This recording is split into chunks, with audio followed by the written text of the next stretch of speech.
खुले में नमाज पर योगी मॉडल और ममता मॉडल में फिर से एक बार टकराव नजर आ रहा है। देश के 2 राज्य इस बार बकरीद पर सुरक्षा इंतजामों को लेकर चर्चा में हैं, क्योंकि जहां उत्तर प्रदेश में खुले में नमाज पर पूरी तरह प्रतिबंध है, तो वहीं पश्चिम बंगाल में सड़कों पर सामूहिक नमाज की अनुमति दी गई है। इसके बाद मुख्यमंत्री योगी आदित्यनाथ और ममता बनर्जी फिर से पिछली बार की तरह आमने सामने हैं। बंगाल के अंदर गो हत्या पर भी वे प्रतिबंध नहीं लगा सकती, क्योंकि उन्हें भय है कि उनका वोट बैंक ही खिसक जाएगा। यूपी तो समान है, यूपी में कितना लोगों को मार दिया, पुलिस को भी मर्डर कर दिया, कितना किसान आत्महत्या किया है, कितना यूपी में कितना लोगों को लिंचिंग करके मारा है। बेशक वार पलटवार पुराने हों, लेकिन मौजूदा दौर में भी उत्तर प्रदेश और पश्चिम बंगाल में कुछ इसी तरह लकीर खिंच चुकी है। मुद्दा कुर्बानी और खुले में नमाज का है, जिस पर दोनों राज्य के मुख्यमंत्री बिल्कुल अलग डायरेक्शन में चल रहे हैं। उत्तर प्रदेश में प्रतिबंधित जानवर की कुर्बानी नहीं होगी, लेकिन पश्चिम बंगाल में कुर्बानी पर अब तक गाइडलाइन तय नहीं है। उत्तर प्रदेश में खुले में नमाज की इजाजत नहीं दी गई, लेकिन पश्चिम बंगाल में सड़कों पर नमाज से ममता सरकार को दिक्कत नहीं है। और इसी के साथ कोलकाता के रेड रोड पर सामूहिक नमाज की इजाजत दे दी गई है। माना जा रहा है कि हर बार की तरह ममता बनर्जी इस साल भी ईद उल अजहा की नमाज के दौरान मौजूद रहेंगी, लेकिन इसके ठीक उलट उत्तर प्रदेश में खुले में नमाज की इजाजत नहीं दी गई है। बकरीद पर कुर्बानी को लेकर महाराष्ट्र सरकार में मंत्री नितेश राणे के एक बयान से सियासी घमासान छिड़ गया है। नितेश राणे ने वर्चुअल बकरीद मनाने की सलाह क्या दी, समाजवादी पार्टी के नेता अबू आजमी खुलकर मैदान में आ गए। और बकरीद से पहले ही कुर्बानी को लेकर विवाद गरमाने लगा। दरअसल कैबिनेट मंत्री नितेश राणे ने मुस्लिम समुदाय के लोगों से वर्चुअल बकरीद मनाने की अपील की है। हमको जो कोई फुकट के जो ये एडवाइस देने वाले अभी बकरी ईद के टाइम क्यों बोलते नहीं कि एनवायरमेंट फ्रेंडली बकरी ईद करो, वर्चुअल बकरी काटो, क्यों नहीं बोलते ऐसे? क्यों नहीं पूरा मुस्लिम समाज साथ में आके ऐसा सोचता है? जैसे ही नितेश राणे का वर्चुअल बकरीद वाला बयान सामने आया, समाजवादी पार्टी के विधायक अबू आजमी ने ईद के मौके पर कुर्बानी को अपना अधिकार बता दिया। इस देश में रहने वाले हर धर्म के लोगों को अपने अपने धर्म में चलने का पूरा अधिकार है।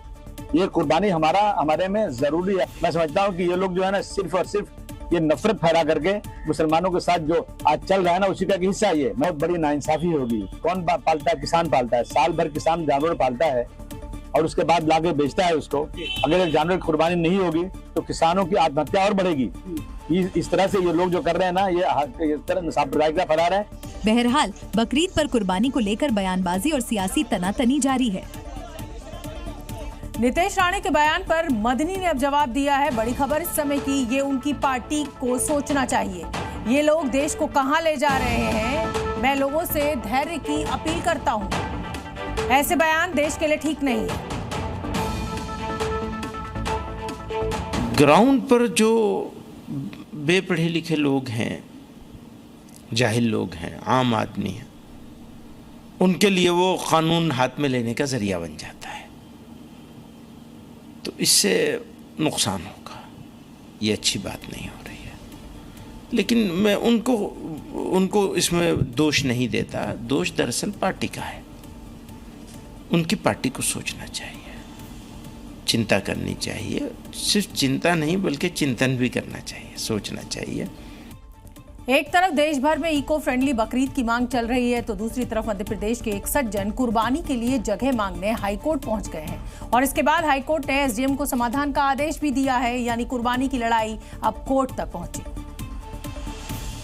क्योंकि विदिशा की हैदरगढ़ ग्राम पंचायत ने कुर्बानी के लिए कोई जगह नहीं दी थी, लिहाजा भूरा शेख मियां ने ऐसी चाल चली कि अब एसडीएम साहब खुद कुर्बानी की जगह का प्रबंध करेंगे। भूरा शेख मियां ने कुर्बानी के लिए सार्वजनिक जगह मांगी, पंचायत ने नहीं दी तो भूरा मियां भड़का कोर्ट पहुंच गया और उसने कोर्ट में गुहार लगाई। पर ग्वालियर हाई कोर्ट ने ये आवेदन एसडीएम के पास भेज दिया और कहा कि इसका निराकरण किया जाए। यानी कुर्बानी की लड़ाई कोर्ट से होते हुए अब एसडीएम तक आ गई है। यानी एसडीएम को अब 6 जून से पहले भूरा मियां की समस्या का निवारण करना होगा, जिसका मतलब है कि अब प्रशासन खुद कुर्बानी की जगह तलाशेगा। हालांकि कोर्ट ने भूरा मियां को ये नसीहत भी दी कि उसे इस मामले को लेकर सीधे हाईकोर्ट नहीं आना चाहिए था। जम्मू कश्मीर में कुर्बानी पर एक नया आदेश जारी हुआ है। इस आदेश में कहा गया है कि कोई भी शख्स कुर्बानी के दौरान सेल्फी या वीडियो नहीं बना सकता और अगर ऐसा किया गया तो उसके खिलाफ कानूनी कार्रवाई की जाएगी। ये फैसला उस वक्त लिया गया है जब देश में कुर्बानी पर संग्राम छिड़ा है। प्रतिबंधित पशुओं की हत्या के खिलाफ हिंदू संगठनों ने मोर्चा खोल दिया है, जिसके बाद अब तमाम राज्यों में कुर्बानी को लेकर नए गाइडलाइन जारी हो रहे हैं। कुर्बानी के जानवरों की तस्वीर नहीं ले सकते, कुर्बानी के वक्त वीडियो नहीं बना सकते, कुर्बानी के दौरान सेल्फी लेने पर रोक, किसी की भावनाएं आहत नहीं होनी चाहिए, प्रतिबंधित पशु की कुर्बानी नहीं दे सकते।